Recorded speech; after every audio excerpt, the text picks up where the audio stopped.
Hello student, आज हम English grammar में प्रेजेंट परफेक्ट टेंस के बारे में पढ़ेंगे।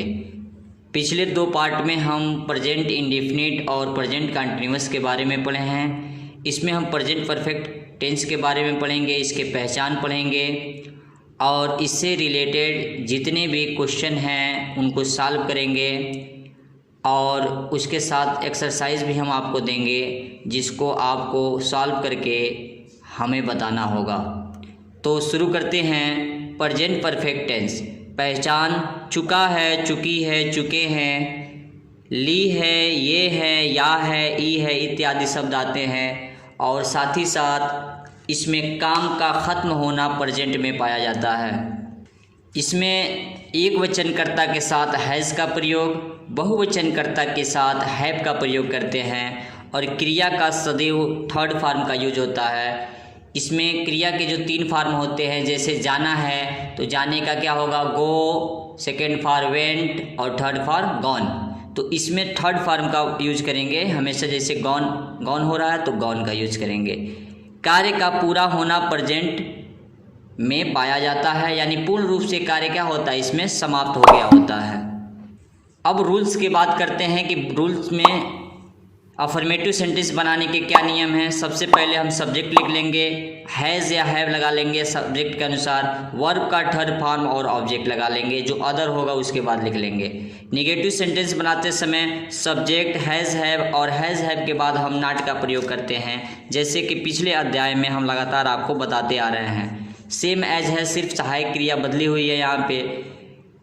यहाँ पर इंट्रोगेटिव सेंटेंस है। इंट्रोगेटिव सेंटेंस में हम दो तरह के सेंटेंस बनाते हैं। एक तब जब वाक्य क्या शब्द से शुरू होता है तो हैज़ या हैव लगाएंगे पहले, उसके बाद सब्जेक्ट, वर्ब का थर्ड फॉर्म, ऑब्जेक्ट और क्वेश्चन मार्क। यदि जो क्वेश्चन वर्ड है वो बीच में आता है तो इसके लिए हम सबसे पहले क्वेश्चन वर्ड लिखेंगे, उसके बाद हैज़ हैव लगाएंगे, सब्जेक्ट लगाएंगे, वर्ब का थर्ड फॉर्म लगाएंगे, फिर ऑब्जेक्ट लगाएंगे। एक और नियम है इंट्रोगेटिव निगेटिव का, इसका देख लेते हैं। इसमें सिर्फ चेंजिंग क्या है कि हमने सब्जेक्ट के बाद इसमें नॉट का प्रयोग किया है। सेम एज इंट्रोगेटिव की तरह है, क्वेश्चन वर्ड, उसके बाद हैज़ हैव, सब्जेक्ट के बाद नॉट लगा लेंगे, वर्ब का थर्ड फॉर्म और ऑब्जेक्ट लगा लेंगे। नियम लगभग सबका सेम होता है, सिर्फ टाइम वर्ड यानी सहायक क्रिया ही चेंज होती रहती है। ओके, इसमें वर्ब का थर्ड फॉर्म यूज हो रहा है, इसको आप ध्यान में रखेंगे। आइए अब वन बाय वन करके एक्सरसाइज सॉल्व करेंगे और एग्जांपल्स देखते हैं, जिससे आपको ये रूल्स सारे समझ में आ जाएंगे।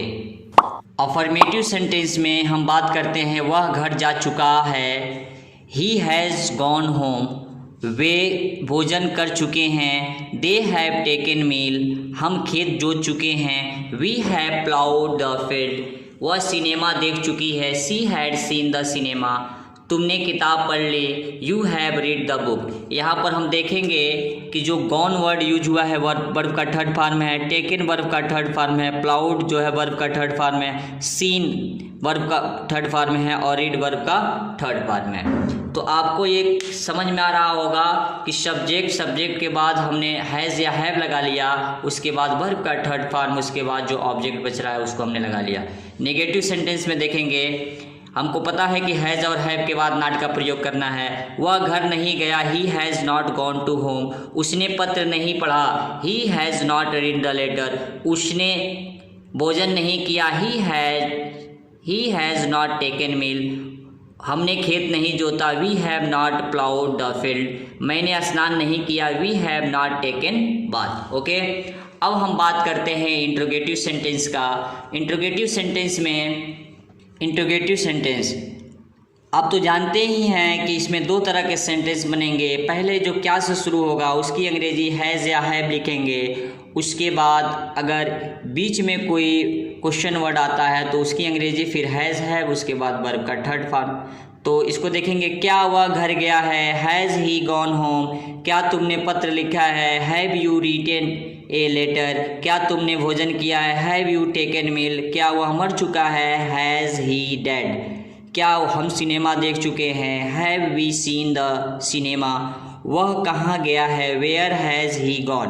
ओके, अब हम निगेटिव सेंटेंस की बात करते हैं, इंट्रोगेटिव निगेटिव की। तो इसमें केवल वर्ब के बाद तो वर्ब का थर्ड फॉर्म और सब्जेक्ट के बाद हम नॉट का प्रयोग करते हैं। याद रखें, इंट्रोगेटिव नेगेटिव कोई भी सेंटेंस हो, वर्ब उसमें सब्जेक्ट के बाद हम नॉट का प्रयोग करते हैं। तो देखेंगे, क्या वह घर नहीं गया, has he not gone home, क्या तुमने पत्र नहीं लिखा, have you not written a letter, क्या वह नहीं मर चुका, हैज़ ही नॉट डेड, क्या इसने मेरी घड़ी नहीं चुराई, has he not stolen my watch, चपरासी ने घंटा क्यों नहीं बजाया, why has the peon not rung the bell. Okay, अब हम बात करेंगे एक्सरसाइज की, जो आपको सॉल्व करके हमें अपने कमेंट बॉक्स में भेजना है, मैसेज बॉक्स में भेजना है। इससे रिलेटेड कोई क्वेरी है तो आप पूछ सकते हैं। एक्सरसाइज है, इसको translate the following sentence into English, इसको इंग्लिश में ट्रांसलेट आपको करना।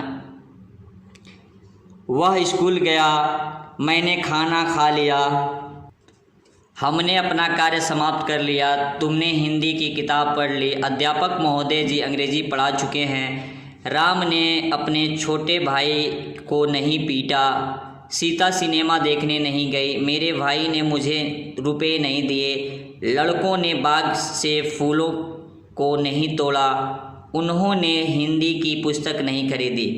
ये एक्सरसाइज था जिसको आपको सॉल्व करके अगर कोई प्रॉब्लम होता है तो कमेंट बॉक्स में आप बोलेंगे। इस तरह से ये प्रेजेंट परफेक्ट कंटिन्यूअस पूर्ण रूप से कंप्लीट हो गया। Okay, thank you.